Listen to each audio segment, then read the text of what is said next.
So guys, once you're on Microsoft Word, for the first method, you're going to click on File in the top left, and now you're going to click on Options in the bottom left.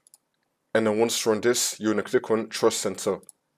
Now you're going to click on Trust Center Settings. Now once this comes up, you're going to click on Protected View. You want to untick everything here, and then click on OK. And now you could try to open up the file again, see if that works for you. Once you open up the file, you want to go back to Trust Center Settings, and then click on Protected View, and then you want to turn all of this on again. You want to tick all of this, and then click on OK. See if that works. If that's still not working, then for the second method, you want to find your Microsoft Word file, you want to right click on it, and then click on Properties.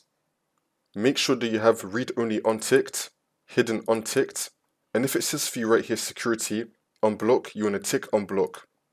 So just copy what you see on my screen. Read Only and Hidden, both unticked, and then you want to tick Unblock if you have this option right here, and then click on OK. See if that works for you.